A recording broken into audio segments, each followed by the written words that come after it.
जय हिंद दोस्तों। आज है वो 9 मई है और 9 मई को हमारे वीर शिरोमणि महाराणा प्रताप जी का जन्म हुआ था। और ये हमने इनका हमारे बोर्ड पर चित्र बनाया है और इस आपके इस चित्र के माध्यम से मैं इनको सत सत नमन करता हूँ और इनको चरण स्पर्श कर कर मैं उनकी जयंती पर सत उनको नमन करता हूँ। और आप सबको मैं प्रताप जी की जयंती की हार्दिक बधाइयाँ देना चाहता हूँ। अब कुछ थोड़ा हम इनके बारे में जान लेते हैं कि महाराणा प्रताप जी कौन थे, कब इनका जन्म हुआ। तो महाराणा प्रताप जी का जन्म है वो 9 मई 1540 को हुआ था, कुंभलगढ़ दुर्ग में हुआ था। ठीक। अब इनकी माता का नाम था जयंताबाई और इनके पिताजी का नाम था उदय सिंह, राणा उदय सिंह था। ठीक। अब बात करते हैं कि महाराणा प्रताप की बात करूं तो वो एक ऐसे वीर महान सेनानायक थे जो कभी भी अपनी जिंदगी में झुके नहीं। अपनी जिंदगी में अकबर के सामने उनका एक शत्रु था और अकबर का भी एक शत्रु था, वो था महाराणा। कि भैया अकबर कहता था कि मैं जब महाराणा को जीत लूंगा, महाराणा को हरा दूंगा तो पूरा भारत जीत लिया। लेकिन वो सपना कभी भी अकबर का साकार नहीं हुआ। वो महाराणा प्रताप को कभी भी नहीं हरा सका। तो ऐसे महान शिरोमणि थे हमारे महाराणा प्रताप। इनका बचपन का नाम किक्का था। बचपन में इनको किक्का के नाम से जाना जाता था। और इनके गुरु का नाम था आचार्य राघवेंद्र जी, ये इनके गुरु थे। और इनके द्वारा एक महान प्रसिद्ध युद्ध की का जिक्र होता है, हल्दी घाटी का युद्ध। और ये हल्दी घाटी का युद्ध है वो 1576 में लड़ा गया था और इनकी मृत्यु थी वो 19 जनवरी 1597 को हुई थी। अब हम बात करूं कि इनके घोड़े का नाम चेतक था, जो अफगानी घोड़ा था। और वो बहुत ही मतलब महाराणा प्रताप से इतना प्यार करता था कि वो महाराणा प्रताप के लिए उसने अपना जीवन, अपना त्याग बलिदान महाराणा प्रताप जी के लिए दे दिया, अपनी मातृभूमि के लिए दे दिया, महाराणा प्रताप की तरह। तो ऐसे थे इनका घोड़ा चेतक। और बात करें तो जब हल्दी घाटी का युद्ध हुआ था तब इनकी जो सेना नायक थे, इनके तरफ से जो सेना नायक थे, जैसे अब इनको हल्दी घाटी के युद्ध में बचाने के लिए एक नाम आता है झालामान सिंह। झालामान सिंह कद घाटी से हाइट में बिल्कुल महाराणा प्रताप जी जैसे लगते थे।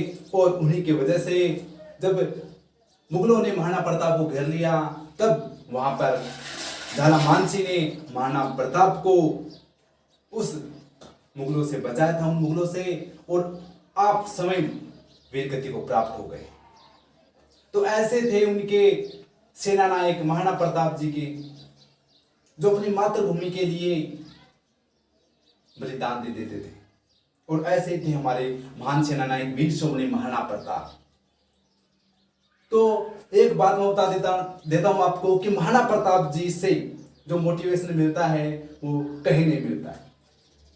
इनका एक जो कन्हैयालाल सेठिया जी की कविता है पीतल और पाथल, उस कविता में इनका इतना शानदार वर्णन दिया गया है, इनकी परिस्थितियां बताई गई है कि महाराणा प्रताप किन किन परिस्थितियों से गुजरे हैं, जिनके कारण उनको अकबर को पत्र लिखकर भेजना पड़ा। लेकिन वहां पर पृथ्वीराज राठौड़ आते हैं अकबर के दरबार में, जो फिर से महाराणा प्रताप का स्वाभिमान है वो जगाते हैं। तो ये कविता जो मैंने बताई है कन्हैयालाल जी की, ये कविता के बारे में कर्नल जेम्स टोड ने ही जिक्र किया था और इतिहासकार इसको नहीं मानते हैं। वो कविता है, उसकी 2-4 छंद लाइनें मैं आपको सुनाना चाहता हूं। तो कैसे वो कविता को देखो। हरे घासरी रोटी जद बन बिलावड़ो ले बाजो, नानो सो अमरो चीक पड़ो राणा रो सोयो दुख जाग्यो हरे घासरी रोटी जद बन बिलावड़ो ले भाज्यो। यानी जब महाराणा प्रताप का चित्तौड़गढ़ दुर्ग लग गया और उनके जो दुर्ग है वो अकबर की सेना के कब्जे में आ गए, तो महाराणा प्रताप जंगलों में चले गए और जंगलों में वो रहने लगे। उनकी फैमिली चली गई, उनका पुत्र था अमर सिंह और वो वहां पर जंगल में घास फूस की रोटी खाने को तरसते थे। लेकिन इस महान सेनानायक ने कभी भी अपनी जिंदगी में हार नहीं मानी। तो जो घास की रोटी बनाई थी वो भी कोई वन का बिलाव लेकर चला जाता है, तो अमर सिंह रोता है, चीखता है। तब उस पिता का दुख है, उसका हर्ट है, हृदय वो टूटता है।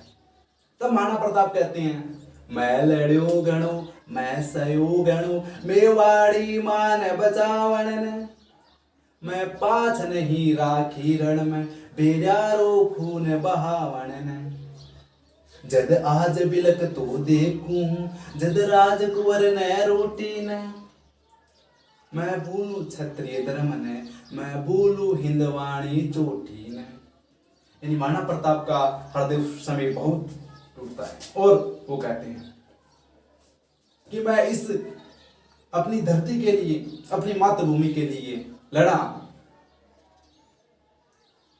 अब कभी भी हार नहीं मानी। लेकिन जब मैं अपने पुत्र को देखता हूँ रोटी के लिए बिलखता, तो मैं क्षत्रिय धर्म को भूल जाता हूँ, भूलना चाहूंगा, इस हिंदवाणी को भूलना चाहूंगा। तब उस कविता के माध्यम से वो अकबर को पत्र लिखते हैं। अकबर खुश होता है और वो नमक छिड़कने के लिए पृथ्वीराज राठौड़ जो बीकानेर के थे उनको बुलाता अपने दरबार में और उनको वो पत्र पढ़वाता है। तब उनके से नीचे जमीन खिसक जाती है, लेकिन पृथ्वीराज राठौड़ जी थे वो तभी समझ जाते हैं और कहते हैं कि मैं इस बात की पुख्ता करना चाहता हूँ, सच्चाई सत्यता की जांच करना चाहता हूँ कि महाराणा प्रताप का ही लेटर है। तो उन्होंने कहा कि मैं क्या एक अपना पत्र महाराणा प्रताप के लिए लिख सकता हूँ? तो अकबर ने कहा क्यों नहीं, जरूर लिख सकते, क्योंकि अकबर मन ही मन खुश हुआ था। तब उस लेटर में राठौड़ जी ने, पृथ्वीराज राठौड़ जी ने महाराणा प्रताप का स्वाभिमान जगाया था, इसलिए उस कविता में एक बारे में बताया गया था। तो वहां से फिर से महाराणा प्रताप का स्वाभिमान जागा था और अकबर मौन हो गया था। तो ऐसे थे महाराणा प्रताप, दुखों से गुजरना पड़ा, घास की रोटी खानी पड़ी, जंगलों में भटकना पड़ा, राजमहल छोड़ने पड़े, लेकिन हार नहीं मानी इस बंदे ने। तो ऐसे ही आपको जिंदगी में अपने लक्ष्य तक पहुंचने के लिए कभी भी हार नहीं माननी है। ये हमारे लिए एक मोटिवेशन है, हम सब युवाओं के लिए महाराणा प्रताप जी क्या है, एक मोटिवेशन है। उनके रास्ते पे हमें चलना है और अपने आने वाली पीढ़ियों को उनके रास्ते बताने हैं, ये मैं आपको बताना चाहता हूं। दूसरी बात महाराणा प्रताप ऐसे सेनानायक थे जिन्होंने कभी भी हार स्वीकार नहीं की। अकबर ने इतने हथकंडे अपनाए, इतने प्रयास किए महाराणा प्रताप को हराने के लिए, लेकिन वो सभी में असफल रहा, सभी हथकंडों में असफल रहा। और कुछ राजपूत ऐसे भी थे जो अकबर की गुलामी सहन उन्होंने कर ली, अकबर से डरते, जो डर गया वो मर गया और अपने घर गया। लेकिन महाराणा प्रताप कहते एक ही इनका रूल था, यानी मैं अपनी धरा के लिए लड़ूंगा, अपनी मातृभूमि के लिए लड़ूंगा, और जब तक जान है तब तक लड़ूंगा, अपने मातृभूमि के लिए अपना रक्त बहा दूंगा। और ऐसे थे हमारे महाराणा प्रताप, इसलिए आज विश्व में इनको जाना जाता है। औरों का नाम नहीं है, क्योंकि औरों ने अकबर की गुलामी स्वीकार कर ली थी, लेकिन ये ऐसे थे जो नहीं कर पाए। और इतने अकबर ने हथकंडे और इतनी इनमें इतनी ताकत है, ये चित्र आप दिख रहा है, आपको ये डायग्राम दिख रहा है, ये चित्र हमारे राजेंद्र सर ने, जो आपको राजस्थान की ज्योग्राफी हिस्ट्री पढ़ाते हैं हमारे चैनल पर, उन्होंने बनाया। कम से कम इस चित्र को बनाने के लिए 3 घंटे लगे थे, 3 घंटे। और उनकी मेहनत को आपको ऐसे ही बेकार नहीं जाने देना है। इस महाराणा प्रताप जी के इस पिक्चर को अपने हाथों से उन्होंने बनाया, इसको शेयर करना है ज़्यादा से ज़्यादा, इस वीडियो को शेयर करना है और महाराणा प्रताप जी की इस पिक्चर को लाइक करना है ज़्यादा से ज़्यादा। सब्सक्राइब की मैं नहीं कहूँगा कि आप सब चैनल को सब्सक्राइब करो, अनसब्सक्राइब करो, ठीक है, लेकिन हमारे महाराणा प्रताप जी को आपको लाइक करना है, शेयर करना है, ठीक है, ज़्यादा से ज़्यादा अपने भाई बहनों दोस्तों तक पहुँचाना है। तो मैं इतना ही कहूँगा और हमारा सदा हमेशा नमन रहेगा महाराणा प्रताप जी के चरणों में। और ऐसे ही हम महाराणा प्रताप जी के बारे में आपको गुणगान करते रहेंगे। और इस एक बात और बता देता हूँ, इनमें इतनी ताकत थी कि जो अकबर का सेनानायक था बहलोल खान, उसको उसके घोड़े समेत उन्होंने चीर दिया था। इतनी ताकत थी। इनका भला बताया जाता है कि 80 किलो का इनका भला था। तो तलवार रखते थे और इनकी कद काठी 7 फुट इनकी हाइट थी। हट्टे कट्टे थे। मुगल थे, सैनिक थे, अकबर था, वो भी इनके सामने मूतता था। इसलिए वो कभी भी इनके सामने नहीं आया।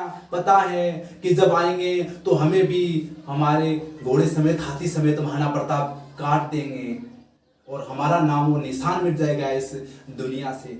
तो डरता कभी भी नहीं आया वो युद्ध में महाराणा प्रताप के सामने। वो डरता था इस महान शिरोमणि सेनानायक के सामने। तो ऐसे थे हमारे महाराणा प्रताप। और चलते हैं हम, इतना ही लंबा वीडियो जाएगा। जय हिंद, जय भारत, शेयर करना और महाराणा प्रताप जी को लाइक करना। जय हिंद दोस्तों।